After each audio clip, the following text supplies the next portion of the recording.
지진 겪어보신 적 있나요? 제가 겪었던 지진은 역대급이었습니다. 안녕하세요 여러분, 트리트입니다. 제가 지난번에 일본 어학연수에 대한 영상을 처음 찍고 꽤나 오랜 시간이 흘러서 또 이렇게 찾아뵙는 것 같아요. 이게 유튜브라는 게 참 부지런해야 할 수 있는 것 같아요. 저 너무 게으른 것 같아요 진짜. 아니 그리고 편집하는 게 너무 어려워요. 그리고 시간이 너무 오래 걸려요 편집이. 네, 뭐 일단 변명이겠죠? 이번에 두 번째 영상으로 다시 돌아왔습니다. 제가 일본 어학연수에 떠날 당시에는 23살이었어요. 대학교 3학년? 무슨 돈이 있겠어요. 뭐 알바나 해서 충당할 뿐이지 생활비를. 그래서 되게 와둥바둥 하면서 장학재단을 어떡하다 알게 돼서 겨우겨우 일본에 가게 되었는데, 유학생활을 한 지 3개월 만에 동일본 대지진이 났습니다. 여러분 기억하시나요? 2011년 3월 12일. 아직도 그 날짜가 잊혀지지가 않아요. 아마 2시 반? 그쯤? 점심 먹고. 이 지진이라는 게 일본에서 되게 자주 일어나잖아요. 저도 일본으로 어학연수를 갔을 때는 그런 지진 같은 것들도 한번 체험해보면 너무 재밌겠다라는 이런 철없는 생각을 했었죠. 한국에서는 잘 느껴볼 수 없는 자연의 현상이니까.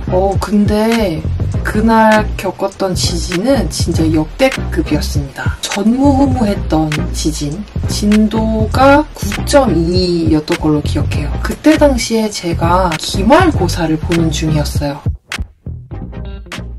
아직도 진짜 기억이 생생한데, 점심을 먹고 오후에 시험을 보고 있었어요. 갑자기 책상이 막 이렇게 슬쩍 흔들리는 거예요. 처음에는 와, 이게 말로만 듣던 그 일본의 지진이구나. 그러니까 저는 일본에 온 지 3개월 만에 이 지진을 겪어본 거라서 너무 신기하고 재밌다는 느낌이 좀 들었어요. 그래서 이런 건가? 뭔가 되게 땅이 흔들리는 게 이런 거구나 싶은 찰나에 갑자기 미친듯이 구가가가가 거리더라고요.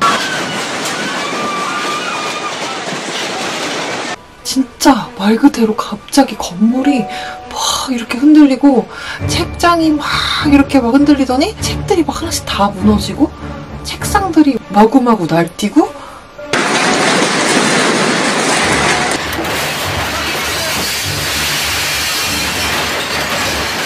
진짜 무서웠어요. 일본은 지진이 일어나면은 핸드폰이 신데스 이러면서 알람이 울려요. 진짜 지금 코로나 비상 알람 뜨는 것처럼 그게 일제히 저희 학원에 있는 친구들의 핸드폰이 막 울리고 거의 뭐 패닉 상황인 거죠.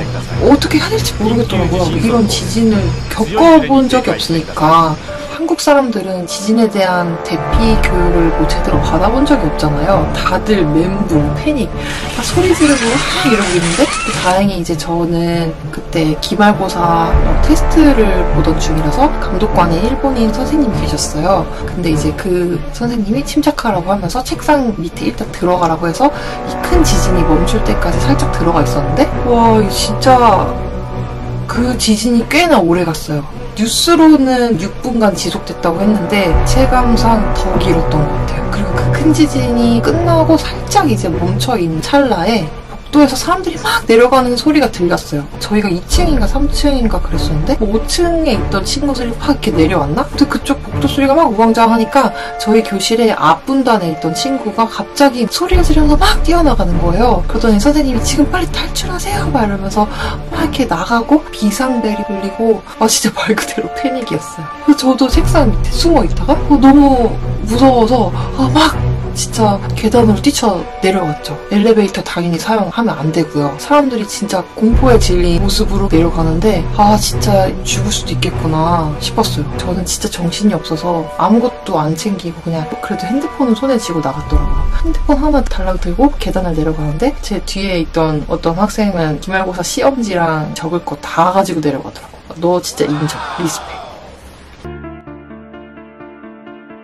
아무튼 그때 당시에 너무 무서웠던 게, 원래는 사람들이 이렇게 넘어지면은 좀 일으켜 세워주고 좀 질서정연하게 내려가는 거? 근데 그날은 그 어떤 사람들의 질서 정연한 모습을 하나도 볼 수 없었습니다. 이게 사람이 그 생명의 위협을 느끼고 진짜 자기가 죽을 수도 있을 것 같다 생각을 하니까 그냥 다 패닉이었어요. 일단 내가 빨리 내려가고 봐야 되는데, 그래서 진짜 질서라고는 하나도 없고 그냥 무조건 정신없이 내려가는 말 그대로 그런 패닉의 상황이었습니다. 저도 무슨 정신으로 내려왔는지 기억이 안 나요. 그냥 정신 차려보니까 1층이었고 엎드려 있었고, 그리고 앞을 보니까 학원 건물이 막 이렇게 웨이브를 치고 있어. 지진이 이렇게 요코유레라고 하는데 좌우 지진이라고 할게요. 건물이 막 이렇게 움직이는데 절대 안 무너져요. 되게 신기했어요. 진짜 일본의 내진 설계가 잘 돼 있구나라는 생각은 했었어요. 저희가 이제 뭔가 넓은 공터 같은 앞마당에서 엎드리고 있었거든요. 근데 어쨌든 건물이 움직이는 뭔가 기이한 현상을 앞에 두고 옆에를 봤더니 옆에 이제 그 주차장 차들이 확 날뛰어 막 이렇게 널뛰게 해요.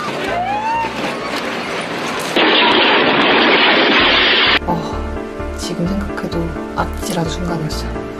그게 이렇게 좌우 지진을 계속 이렇게 겪다 보면 조금 뭔가 어지럽고 토할 것 같고, 그게 계속 좌우로 움직이니까 좀 정신이 없는데, 그래도 그거는 좀 참을만 했어요. 저는 배멀미 같은 것도 잘 안 나고 막 그런 스타일이라서. 제가 진짜 무서웠던 거는 그 수직 지진, 하테유리였습니다. 건물이 이렇게 뛸 수 없으니까 막 철골 구조가 막 우르릉거리는 막 소리가 나기도 하더라고요. 근데 그거를 뭔가 느끼는 어떤 기분이, 총알택시가 막 이렇게 갈 때 언덕 올라갔다가 내려오는 그 느낌? 심장이 둠칫하는 그런 느낌. 그게 계속됐죠. 진짜 생각만 해도 무서워. 지금 갑자기 소름 돋는 것 같아요.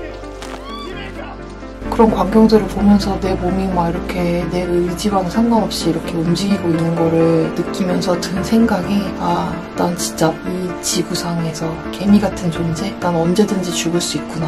뭐 이런 생각했던 것 같아요. 뭐 아무것도 할 수 없는 무력감, 나약함, 그런 것들. 내가 진짜 아둥바둥 되면서 알바하고 학원비 이렇게 지원 받아가면서 일본 오면 뭐하나. 근데 3개월 만에 이렇게 자연재해로 난 죽는구나. 내 인생은 여기까지구나. 막 이런 생각이 진짜 그 짧은 3초 동안에 막 그냥 후두둑 다 지나갔어요. 그동안 내가 무슨 삶을 살았지? 난 죽으면 어떻게 되는 거지? 이런 생각하면서 갑자기 엄마가 떠오르더라고요. 진짜 아무것도 할 수 없잖아. 이 큰 지구에 멘틀이 움직이고 있는데 진짜 인생은 내 맘대로 안 된다는 걸 또 느꼈죠. 그때 가족 카톡방에 일본에 지금 지진이 났어 라고 이제 연락을 했는데 카톡이 처음엔 안 되더라고요. 그래서 이게 일본에 있는 전 국민이 다들 지진이 나는 그 상황에 지인들한테 연락을 해서 그런지 모르겠지만 모든 전화, 문자가 전혀 안 됐어요. 진짜 통화 수신음도 안 갔고 문자는 당연히 보내지도 않았고 카톡도 처음엔 안 보내줘서 연락을 아무한테도 못 하다가 나중에는 카톡이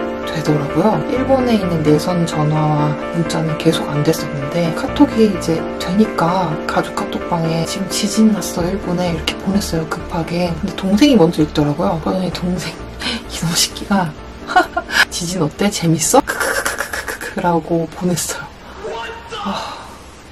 전 그때 당시에 진짜 내가 죽을 수도 있겠구나 막 이런 생각하면서 막 이렇게 막 흔들리는 그 지구의 멘트를 부여잡으면서 막 생명의 위협을 느끼고 있는데 동생놈이라는 놈이 답장을 보내는 게 크크크크크크야. 아무튼 정말 어이가 없었지만 여기 일본 지금 지진 너무 심각하다고 난리가 났다 막 이러니까는 나중에서야 한국에 또 이제 일본에 지금 엄청난 지진이 났다라고 속보가 떴었나 봐요. 엄마랑 동생이랑 아빠랑 할머니 난리가 났죠. 지금 괜찮다고. 저는 다행히 아무런 사고나 이제 다쳤던 게 없었기 때문에 난 지금 괜찮다 이러면서 가족들 좀 안정을 시켰었고 서 있으면 이렇게 계속 흔들리니까 모든 사람들이 다 바깥에서 엎드려 있었죠. 여진은 계속 됐지만 계속 거기 바닥에 있을 수 없잖아요. 그리고 나서 이제 기말고사는 그냥 없었던 거고 중간고사 지금 볼 정신이 있겠어요. 그날 밤 모든 교통수단이 다 끊겼어요. 지하철, 택시, 버스 아무것도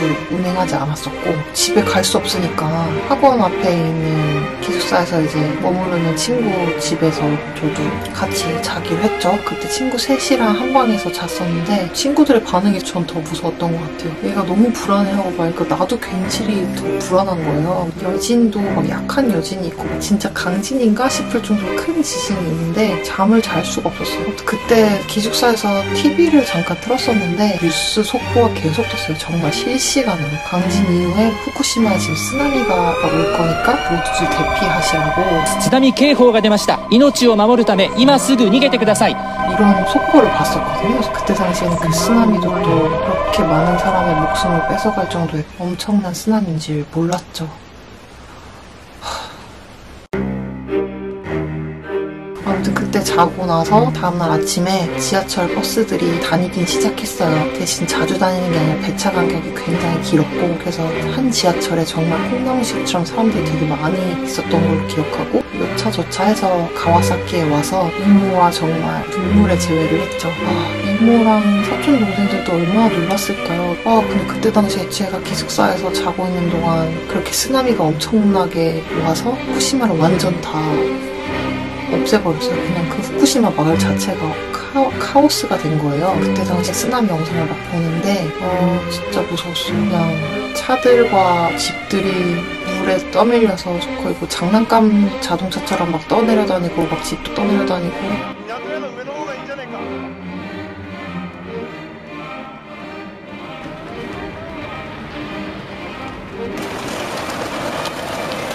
그 후쿠시마 주민들 계속 울고 막 가족들 좀 찾아달라고 그런 뉴스들이 너무 되게 마음이 아팠고, 그럼에도 불구하고 저희도 또 계속 이 여진이 이어지고 있으니까 도쿄는 안전하긴 했지만 후쿠시마보단 그래도 어떤 일이 일어날지 모르는 거예요. 항상 라디오를 켜놓고 잤었어요. 새벽에 또 비상 라디오 울리고 이게 진도가 막 갑자기 커지는 여진이 나면은 새벽에도 자다가도 혹시 무슨 일 있을까봐 사촌들이랑 이모랑 밖에 잠깐 나갔다가 여진이 잦아들고 나면 다시 집에 들어와서 또 막 새우잠 자고 막 그랬던 기억이 나요. 이게 여진이 계속되고 막 이러니까 그 다음날부터 학교를 가지 못했어요. 유학생들도 다 일단 대기하고 있었고 다시 학교를 갈지 말지. 나중에 한국 유학생 친구들 몇 명이 돌아갔어요. 근데 뭐 그럴 수 있어. 돌아갈 수 있어. 근데 저는 여기 오기까지 너무 내 일본 유학 생활을 위해서 내가 투자한 시간들과 노력과 뭐 이런 것들이 있다는 거지. 그리고 내가 돌아가 버리면 이렇게 공짜로 어학연수를 할 수 있는 기회도 내가 내 발로 차버리는 거니까 돌아갈 수가 없는 거예요. 그래서 일단 조금 일본에서 상황이 어떻게 될지 조금 지켜보고 버티고 있었어요. 그래서 몇 명의 친구들이 돌아가는 걸 보면서 조금 마음이 흔들리긴 했는데, 그래도 뭐 지진 뭐 이거 여진 잦아들면 다시 일상생활로 돌아갈 수 있으니까 좀 기다리기로 했죠. 근데 대박 사건이 일어났습니다. 이틀인가 3일 뒤에 후쿠시마 원자력 발전소가 터진 거예요. 이 지진이랑 쓰나미 때문에 이 원전 사고가 일어난 거는 정말 엄청난 사건이었어요. 이 원자력 발전소 터진 사건이 정말 전 세계를 경악하게 했던 사건이기도 했죠. 원자력 발전소에 있던 방사능 물질들이 바다에 다 휩쓸려왔고 바람을 타고 막 도쿄 쪽으로 막 날아오고 그런 엄청난 상황인 거예요. 그리고 후쿠시마 쪽에 있었던 분들은 또 심지어 많은 양의 방사능 물질이 또 피폭이 되기도 하시고, 그리고 이게 눈에 보이지 않는 거다 보니까 더 무서운 거예요. 그래서 사람들이 밖에 나갈 때는 다 마스크 쓰고 우산 쓰고 우비 입고 다니고 막 장갑 끼고 다니고 막 그랬었어요. 비가 올 때는 이게 뭐 방사능비라고 하면서 절대 맞으면 안 된다고 진짜 거의 몸을 다 뭘로 이렇게 막 싸매고 다녔던 기억도 있고, 그리고 막 이 방사능에 대한 루머가 너무 커지고 뉴스에서도 막 계속 떠들고 막 이러니까 사람들이 집에서 못 나오는 거예요. 피폭될까봐. 그리고 막 편의점의 모든 물건들과 음식들이 다 없어지고, 지금 이걸로 인해서 일본이 경제적으로 좀 안 좋아지기도 하고 방사능 이슈로 지금 아직까지도 우리나라 사람들이 좀 꺼려하고 있잖아요. 일본 여행을. 원자력 발전소까지 터지고 나니까 저처럼 상황을 조금 주시하고 있었던 유학생 친구들이 모든 자기의 유학 계획을 다 포기하고 한국으로 귀국을 했어요. 하나둘씩 정말 다 귀국을 하고 일본에 있는 친구들이 거의 없었어요. 그러니까 저도 갑자기 무서운 거예요. 나도 가야 되나? 근데 저는 일본에 이미 이모도 계시고 사촌들도 있고 저만 또 따로 갈 수가 없는 거예요. 나는 한국인이라고 나 혼자 쪼르르 가버리면 그것도 되게 웃기고 이상하고, 그래서 그때 당시에 고민을 많이 했었던 것 것 같아요. 근데 한국에 있는 가족들이랑 친구들은 너 미친 거 아니냐, 네가 일본인도 아니고 너 잠시 귀국했다가 상황 좋아지고 나면 다시 가면 되는데 왜 그렇게까지 거기 있어야 되냐 이러면서 진짜 아침부터 저녁까지 계속 연락이 왔어요. 현명하게 판단하라고. 그래서 저도 막 되게 고민을 많이 했는데 그래 그럼 나도 한국을 가야겠다, 임시 귀국이라도 해야겠다 싶어서 부모한테 말씀을 드리고 일본 유학은 좀 아쉽지만 접고 되게 머리가 복잡했었어요 그때. 일본에 이렇게 왔는데 이제 3개월 만에 자연재해가 일어날 줄은 누가 알았겠어요. 솔직히 막 많이 배우지도 못했거든요. 단 3개월이면 뭘 얼마나 배웠겠어요. 많이 늘지도 않았는데 갑자기 중도 포기하고 가야 된다고 하니까 너무 정말 힘들었어요. 근데 또 목숨이 중요하고 더 멀리에 있는 미래가 또 중요하다고 생각했기 때문에 그래서 귀국 비행기 티켓을 알아보려고 했는데 비행기가 하나도 없는 거예요. 진짜 공항에서 뜰 수 있는 비행기가 단 한 개도 없었고 계속 정말 클릭을 했었던 것 같아요. 비행기표를 구하려고. 일본에 있는 모든 외국인이 다 자기네 나라로 돌아가려고 했던 거죠. 아무튼 겨우 비행기 티켓을 구해서 한국에 잠깐 임시 귀국을 했어요. 임시 귀국이라고 해서 이제 일본에 제 짐도 다 있고 일본 어학원도 살짝 홀딩 해놓은 것 같긴 했었지만 결과적으로는 일본 어학연수를 포기한 거나 다름없었죠. 그리고 이제 한국에 와서 이미 휴학계를 내버렸는데 난 어떻게 해야 될까? 이러면서 고민을 했다가 복학을 해야 되나? 3월 11일에 일어났잖아요, 지진이. 복학 기간을 놓친 거예요. 복학을 할 수도 없었어요. 결국엔 휴학은 해야 되는데 내가 휴학 기간에 하려고 했던 어떠한 계획들과도 다 맞지 않게 그냥 학교만 쉬게 된 거죠. 그래서 진짜 되게 상실감이 컸던 시간이었던 것 같아요. 근데 여기서 굴하지 않고 이 휴학계를 어떻게든 알차게 써보겠다고 생각을 했어요. 그래, 굳이 일본이 아니라면 다른 나라도 있지 않을까 싶어서 그때 호주 워킹홀리데이 비자가 최대한 빠르면 3일 만에도 나올 수 있다는 그런 얘기를 들어서 호주 워킹홀리데이 비자를 또 동시에 신청 준비를 했습니다. 호주가 아니라면 뭐 미국도 좋을 것 같아서 미국도 막 알아보고 아무튼 그때 되게 마음이 무겁게 이것저것 좀 알아보려고 했던 것 같아요. 가족들은 괜찮냐고 막 이러는데 솔직히 저는 다친 건 없었거든요. 그냥 마음의 상실감만 있었을 뿐. 근데 뭐 그런 거 있었어요. 귀국 후에 지진 트라우마가 잠깐 있었어요. 그러니까 뭐 예를 들어서 지하철이 막 지나다니는 가게 근처에 가면 가게가 살짝살짝 흔들리거나 뭐 이러잖아요. 그러면 심장이 엄청 뛰고 소름이 돋고 그랬던 기억이 나요. 그러면서 이거 설마 지진인가? 라는 그런 생각하면서 혼자 막 쫄려하고 막 그랬던 기억이 있었어요. 그게 저는 딱 한 달은 가더라고요. 지금은 없는데 그때 당시에는 진짜 심했었어요. 그 지진 트라우마가. 동일본 대지진 때문에 일본이 뭐 곧 망하네, 곧 가라앉네 만에 방사능 때문에 일본 사람들 다 기형아 났네 뭐 별별 루머가 다 있었는데 지금 벌써 그 동일본 대지진이 일어난 지 거의 10년이 다 돼가네요. 되게 옛날 일이긴 한데 기억들을 쪼개면서 얘기하다 보니까 정말 되게 생생한 게 또 기억이 나는 것 같아요. 그래서 어쨌든간 이 일본 어학연수를 제가 자연재해 때문에 타의적으로 좀 접게 되면서 다른 길을 걷게 됩니다. 그건 또 다음 영상에서 제가 알려드릴게요. 이 동일본 대지진 수습이 되고 나서 다시 어학원으로 돌아가는 친구들도 있었어요. 저는 어렵게 얻은 재단의 도움이 있었던 좋은 기회였지만 이렇게까지 뭔가 나의 건강과 위험을 무릅쓰고서 일본에 가지는 않겠다라는 생각을 했어요. 만약에 진짜 일본에 방사능 문제만 없었더라도 저는 다시 일본에 갔었을 텐데 그거를 이겨내가면서까지 일본이어야 해라는 그건 아니었던 것 같아요. 어쨌든 나는 해외라는 큰 그룹을 넓게 생각했었고 그 중에서 이제 일본이 부모도 계시고 한국이랑 가깝고 재단의 도움도 있어서 택한 거였지만 이렇게 자연재해가 있었던 거면 굳이 여기 고집할 필요는 없겠다 싶었습니다. 그래서 저는 호주 워킹홀리데이를 바로 떠나게 됐어요. 여기까지 봐주신 여러분들 정말 감사합니다. 조금 길었을 수도 있는데 아무튼 어렸을 때 겪었던 동일본 대지진에 대한 경험담이었고요. 앞으로도 호주에서도 겪었던 재밌고 드라마틱한 에피소드들이 되게 많아요. 그래서 앞으로는 이런 경험담을 또 차례차례 순서대로 올려보려고 할까 합니다. 지금 영상 찍다 보니까 벌써 새벽이 됐어요. 지금 몇 시인지 아세요? 새벽 5시.